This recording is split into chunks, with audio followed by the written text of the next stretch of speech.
है फ्रेंड्स, मैं ओम और आज मैं आपको बताने वाला हूं कि आप कैसे हैबर विधि द्वारा अमोनिया का निर्माण कर सकते हैं। मान के चलिए कि अगर पेपर में सारी इंपॉर्टेंट चीज दी जाती है तो उसमें से आपको ये क्वेश्चन जरूर मिलने वाला है। ये इतना इंपॉर्टेंट है कि आप सोच भी नहीं सकते हो, मतलब कि वेरी वेरी बहुत इंपॉर्टेंट भाई। एक बार ये वीडियो देख लो, क्या पता ये क्वेश्चन आ ही जाए। 90% चांस है कि ये क्वेश्चन पूछा जाएगा। ज्यादा कोई बहुत लंबी इसमें कोई रॉकेट साइंस नहीं है, बिल्कुल ईजी है। देखो होता क्या है, ये एक हैबर प्रोसेस है जिसमें जर्मन साइंटिस्ट हैबर ने इसे 1918 मतलब 1918 में इसे दिया था, जिसके लिए उनको नोबेल प्राइज भी मिला था। आप अपनी थ्योरी में चाहो तो लिख सकते हो। इसमें होता क्या है कि नाइट्रोजन और हाइड्रोजन आपस में मिलाए जाते हैं। इनका जो रेशियो होता है 1:3 में।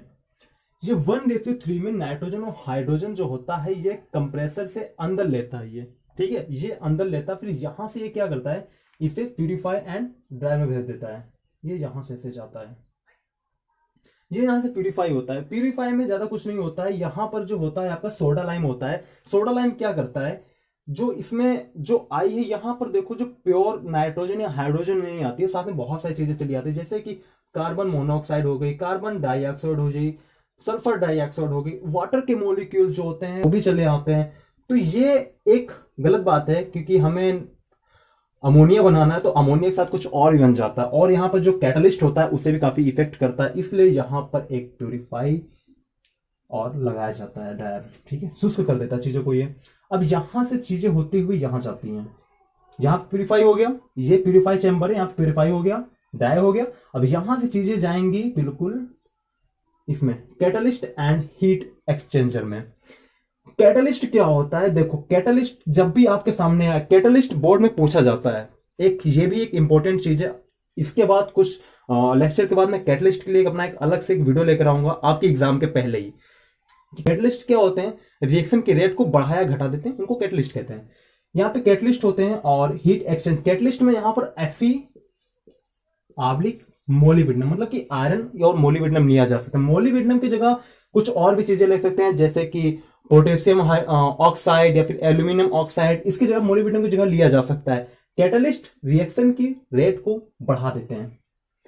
अब यहां से कैटलिस्ट और हीट एक्सचेंज से मैं आपको यहां पर बता दूं कि रिएक्शन के साथ ही 22.4 किलो कैलोरी हीट भी निकलती है। डेल्टा एच से रिप्रेजेंट करते हैं। 22.4 किलो कैलोरी हीट भी निकलती है।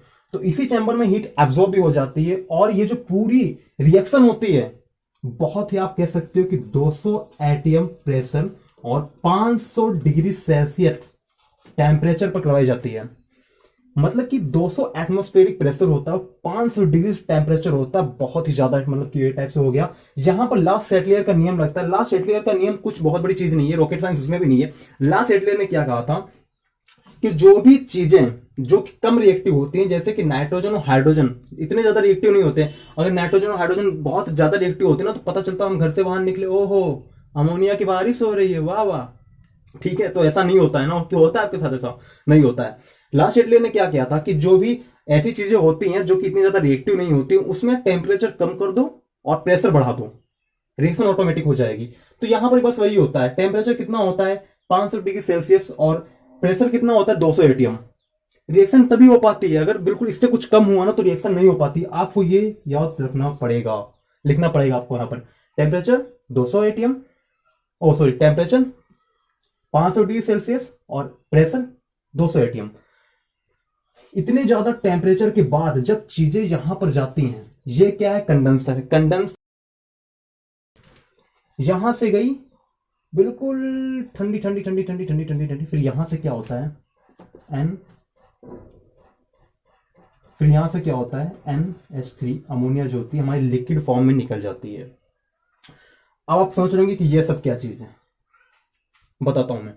इस पूरी प्रोसेस में अगर हमने 100% ये जो नाइट्रोजन और हाइड्रोजन का हमने पूरा लिया है, यहां तक सब ठीक ठाक, 100% है, ठीक है, तो उसमें से 10% ही अमोनिया बदल पाता है। ये बात आप याद रखना कि अगर हमने 100% लिया है नाइट्रोजन और हाइड्रोजन का 1:3 में, हमने टोटल जो 100% लिया है उसमें से 10% ही अमोनिया में कन्वर्ट हो पाता है। बाकी का जो होता है यहां से होते हुए फिर ये एक टाइप से समझ लो पंप होता है, ठीक है, जिसे सर्कुलेटिंग पंप कहते हैं। इस पंप से होते हुए फिर वहीं पर चला जाता है जहां से ये आया था।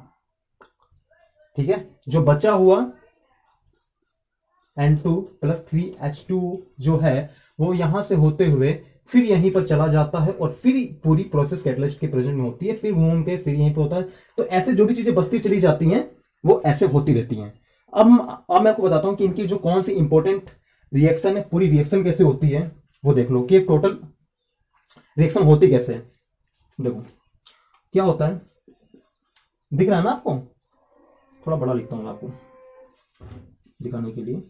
N2+3H2 गिव्स आउट, यहां पर आपको 200 एटीएम प्रेशर और 500 डिग्री सेल्सियस टेम्परेचर लेना है, ठीक है। और आपके यहाँ पे कैटलिस्ट कौन कौन से रहेंगे, इसे नीचे लिख देता हूं मैं, 200 आप लिख 200 एटीएम प्रेशर, यहाँ पे Fe और मोलिब्डेनम कैटलिस्ट लेते हैं। जरूरी नहीं कि आप मोलिब्डेनम ले लो, इसकी जगह आप, ठीक है, KOH ले सकते हो। इसी में ऐड नहीं करना है, मोलिब्डेनम अगर ना लिखना चाहो तो KOH भी ले सकते हो आप, Al2O3 भी ले सकते हो, एल्यूमिनियम ऑक्साइड भी आप ले सकते हो, ठीक है। ये पूरी रिएक्शन होती है और यहां पर जाकर के NH3 हमारा अमोनिया +22.4 किलो कैलोरी हीट निकलती है। और इसमें सबसे इंपॉर्टेंट चीज पूरी रिएक्शन में सबसे ढांसू चीज जानते हो क्या है, कि ये रिएक्शन रिवर्सेबल है। समझे कि नहीं, आप समझ गए ना। ये जो रिएक्शन है, हम नाइट्रोजन और हाइड्रोजन मिलाकर अमोनिया बना सकते हैं, लेकिन हम अमोनिया से फिर नाइट्रोजन और हाइड्रोजन बना सकते हैं। मतलब कि समझो रिएक्शन रिवर्सेबल और इरिवर्सेबल क्या होती है। हमने दूध से आप दही बना सकते हैं, आप दही से दूध नहीं बना सकते, तो ये रिएक्शन रिवर्सेबल नहीं होती है। कि आप दूध से दही क्या आप दही से दूध फिर बना लोगे, नहीं बना पाओगे ना। तो दूध से दही बन जाता है, लेकिन दही से दूध नहीं बन पाता। यही होती है इरिवर्सेबल, मैं उल्टा बोल गया था। दही से आप दूध नहीं बना सकते हो, लेकिन दूध से दही बना सकते हो, ये होती है इरिवर्सेबल रिएक्शन। लेकिन जैसे कि कोई ऐसा एग्जाम्पल कि हमने उसे फिर बना दिया, जैसे कि ये समझ लो कि हमने नाइट्रोजन में कोई एग्जाम्पल आ नहीं रहा है, हमने नाइट्रोजन और हाइड्रोजन से अमोनिया बना दिया, लेकिन अब फिर अमोनिया से नाइट्रोजन और हाइड्रोजन बना सकते हैं। एक इसका एग्जाम्पल ये समझ लो, जब याद नहीं आ रहा तो क्या करें। तो ये रिएक्शन रिवर्सेबल है। रिवर्सेबल इरिवर्सेबल आप समझ गए ना, जो वापिस आती जाती रहे तो उसे क्या कहते हैं, रिवर्सेबल। दूध से दही बनना इरिवर्सेबल, नाइट्रोजन हाइड्रोजन 1:3 में होता है, ठीक है। अब इसकी हम कुछ इंपॉर्टेंट रिएक्शंस देखते हैं कुछ चीजों के साथ करवाकर। आप इसका फटाफट से स्क्रीनशॉट ले लो और एग्जाम में आए तो बिल्कुल यही ऐसे ही पूरा बना देना। आइए कुछ इसकी रिएक्शन भी देख लेते हैं जो आपको उसके नीचे लिखनी पड़ेंगी। अमोनिया रिएक्शन जब हम क्लोरीन के साथ करवाते हैं, ठीक है, ये आपको करवानी पड़ेगी। तो क्या N2 प्लस यहां पर आपको बनेगा NH4Cl। रिएक्शन बैलेंस नहीं, तो रिएक्शन को पहले बैलेंस करना पड़ेगा। यहां पर आपको करना पड़ेगा 3 NH4Cl, ये हो जाएगा आपका 6, ठीक है। ये हो जाएगा आपका 8 और ये हो जाएगा आपका 3 से। बैलेंस आपको याद रखनी पड़ेगी कि कहां पर कितने से बैलेंस होता है। यहां पर आपको ध्यान देना है कि दोनों रिएक्शन सेम है, लेकिन यहां पर एक चीज जो है कॉमन काफी चेंज है, वो ये है कि यहां पर जो अमोनिया की कंसेंट्रेशन है वो हाई रहेगी, ठीक है, और यहां पर क्लोरीन की कंसेंट्रेशन कम है। अगर अमोनिया की कंसेंट्रेशन ज्यादा है और क्लोरीन की कंसेंट्रेशन कम है, तो यहां पर NH4Cl जिसे नौसादर कहते हैं और नाइट्रोजन निकलेगी। लेकिन यहां पर इससे कुछ उल्टा हो जाता है, यहां पर हमने जैसे अमोनिया की कंसेंट्रेशन ज्यादा थी, यहां पर क्लोरीन की कंसेंट्रेशन ज्यादा हो जाएगी और अमोनिया की कंसेंट्रेशन कम हो जाएगी। तो यहां पर प्रोडक्ट बनने वाला है NCl3 प्लस HCl, ये ऐसे बनता है। लेकिन यहां पर भी रिएक्शन बैलेंस में हमारे पास हाइड्रोजन कितने हैं, 3 हैं, यहां पर 3 हाइड्रोजन। लेकिन ये जो है बहुत खतरनाक चीज है। ये क्या होता है, नाइट्रोजन ट्राइक्लोराइड जो होता है, ये बहुत ही खतरनाक विस्फोटक होता है। मतलब कि समझ लो, बहुत खतरनाक विस्फोटक होता है नाइट्रोजन ट्राइक्लोराइड। इसका इस्तेमाल जो बम बम होते हैं उनमें किया जाता है। अब जो हमें नेक्स्ट रिएक्शन है, रिएक्शन नंबर 3, इसमें क्या कॉपर ऑक्साइड की रिएक्शन को अमोनिया से करवानी है। ज्यादा कुछ नहीं, यहां पर ना सब चीजें टूट जाती हैं और इसमें कुछ भी नहीं है। देखो जरा, यहां पर आपको हीट का साइन बनाना है, ठीक है। ये रिएक्शन आपको हीट पर ही होगी और Cu निकलता है, कॉपर निकलेगा प्लस आपका नाइट्रोजन निकलेगा N2 प्लस आपका H2O निकलेगा। अब रिएक्शन बैलेंस है, हमको रिएक्शन बैलेंस करनी पड़ेगी। यहां पर कर देते हैं हम 3 से, ठीक है, और यहां पर हो जाएगा हमारा 2 से, फिर यहां पर 3 है तो 3 से, ठीक है, N2 प्लस 3H2O। देखो बैलेंसिंग ना आपको याद रखनी पड़ेगी, बैलेंसिंग आपको याद रखनी पड़ेगी। अगर आपको रिएक्शन दी गई है तो आपको प्रोडक्ट याद रखना पड़ेगा। ये इसके तीनों इंपॉर्टेंट रिएक्शन है जो आपको नीचे लिखनी पड़ेंगी। जब एग्जाम में आपको पूछा जाएगा कि भैया हैबर विधि द्वारा अमोनिया कैसे बनती है, तो आपको पहले एक्सप्लेन करना है कुछ कि भैया जो 200 एटीएम प्रेशर है और 500 डिग्री सेल्सियस टेम्परेचर है। थोड़ी बहुत थ्योरी लिखने के बाद आपको नीचे फिगर बना देना है। फिगर के बाद आपको ये जो मैंने बताई हैं रिएक्शन, ये 3 रिएक्शन आपको लिख देना बस। जो भी आता है 5 नंबर का 7 नंबर का, आपको एग्जामिनर पूरे के पूरे नंबर देगा अगर आप इस हिसाब से करते हैं तो। अब जो मेन बात है, देखिए जो नीचे रेड कलर का सब्सक्राइब बटन है, आप वो बिल्कुल फ्री है, उसमें कोई भी चार्ज नहीं कटने वाला है। उस एक बटन को दबाकर आप मेरे जितने भी लेक्चर है वीडियो से बिल्कुल फ्री में देख सकते हो।